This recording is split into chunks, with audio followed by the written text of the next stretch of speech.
Bonjour les amis, le burn-out. Vaste sujet, n'est-ce pas? Pour cette 29e capsule sur Flotte ta vie 144, j'ai envie d'aborder ce thème avec vous en toute sincérité, en partageant mes propres retours d'expérience et ceux que j'ai observés chez certains de mes proches. Je vais faire de mon mieux pour rester simple et concrète, décrire des situations dans lesquelles vous vous reconnaîtrez peut-être, et surtout vous proposer des pistes concrètes pour sortir de cette spirale infernale dont on a parfois l'impression qu'on ne sortira jamais indemne. Et si je vous disais qu'il existe bel et bien des solutions? Comment en arrive-t-on là, à cet état d'épuisement qui semble toucher de plus en plus de monde autour de nous? Commençons par le commencement. Quand nous étions enfants, le monde était enchanté. Nous avions des rêves plein la tête, colorés, intenses, pleins de textures. Puis, en grandissant, ces rêves ont perdu de leur éclat. Ils se sont dilués, remplacés par des valeurs, des idéaux, et souvent par des compromis. C'est là que tout commence et que le burn-out prend racine pour beaucoup d'entre nous. En amour, par exemple, on rêve tous de rencontrer l'âme sœur, non? On y croit encore, même si on y croit un peu moins aujourd'hui, tellement le monde est rempli de pervers narcissiques et de manipulateurs en tout genre. Ça vous parle? En amitié, c'est souvent le même schéma. Tant qu'ils ont un intérêt, ils vous couvrent de compliments, se mettent en quatre pour vous.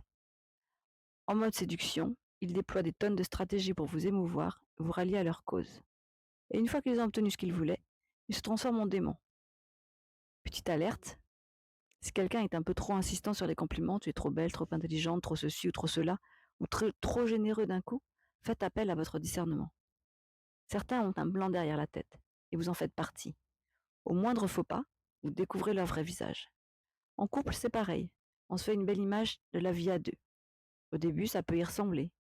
Puis, la réalité rattrape le rêve. Des illusions après des illusions. On fait des compromis pour les enfants. C'est souvent l'excuse qu'on se donne. On s'oublie soi-même. Et hop, les prémices du burn-out sont là. La bonne nouvelle? Dans une vie de couple non épanouie et subie, le burn-out peut paraître presque naturellement, quand on prend conscience que tant qu'on reste dans cette mascarade de faux semblants, rien ne bougera. Il arrive même que, après avoir quitté le foyer, le burn-out persiste, tant qu'on n'a pas fait la paix avec la culpabilité liée avec cette décision. Vous connaissez l'expression tout ce à quoi on résiste persiste et tout ce à quoi on fait face s'efface? Esquiver, faire l'autruche, rester dans le déni, c'est ce qu'il y a de pire. Les étapes simples pour avancer, en voici quelques-unes.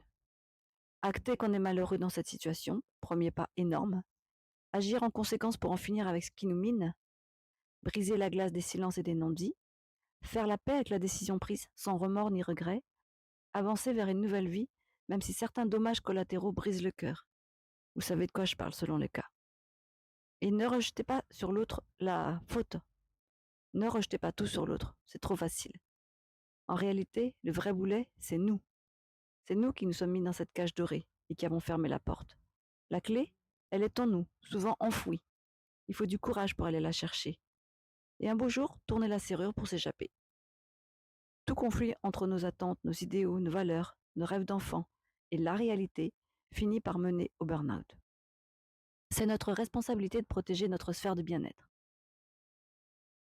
Dans le monde professionnel, c'est souvent la même chanson. Au début, on est plutôt bien accueilli par les collègues, les supérieurs.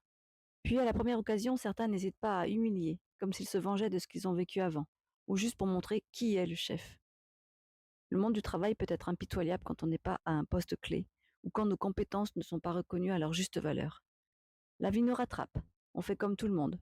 Un emploi, un mariage ou une union, des enfants. Les éduquer tant bien que mal, des vacances à l'autre bout du monde, puis retour à la moulinette. Et au final, on arrive où? Où est le sens?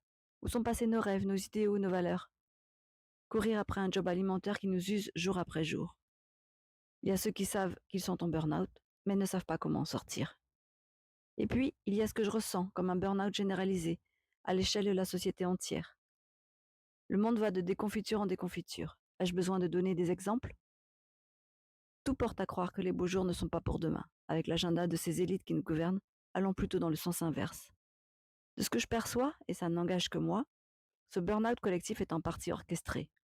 Tout est fait pour nous faire brûler à petit feu. Ce qu'on voit sur la vidéo d'ailleurs, ce petit feu. Ce qu'on mange, ce qu'on boit, respire, fume, les médicaments, ce qu'on porte. Ce qu'on regarde sur les écrans, ce qu'on lit, ce qu'on pense, ce qu'on ressent. Tout est faussé, inversé. Dans quel but? Pour nous rendre dociles, le moins rebelles possible. À vous de voir. Cette désillusion est générale. Comment ne pas baisser les bras? Quelques pistes que j'ai déjà évoquées et qui marchent à plus petite échelle, y voici. Gardons notre discernement en alerte permanente, ne soyons pas naïfs, reprenons notre bien-être en main, agissons en connaissance de cause, soyons responsables de nos vies et prêts pour un vrai changement, le nôtre. Arrêtons de tourner en boucle les mêmes histoires, sortons de notre zone de confort, n'ayons pas peur des conflits, après coup ils peuvent se révéler la meilleure chose qui nous soit arrivée, n'ayons pas peur de tout perdre. C'est souvent dans la décroissance qu'on se retrouve vraiment, loin des faux semblants, des apparences, du bruit et du vacarme. Allons dans la nature pour nous reconnecter à nous-mêmes. Osons prendre un nouveau chemin, osons être différents, osons l'inconnu, osons tout perdre, sans se garder une porte de sortie au cas où. Pour la petite parenthèse sur ce qu'on ingère au quotidien, je vous invite vivement à aller voir les 2 vidéos de Yam Masiken. Je mettrai les liens en description. Merci infiniment de m'avoir écouté jusqu'au bout.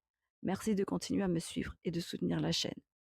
Vous n'êtes pas seul dans cette galère. Il y a une sortie et elle commence par un premier pas conscient. À très bientôt pour une prochaine capsule. Prenez soin de vous, vraiment.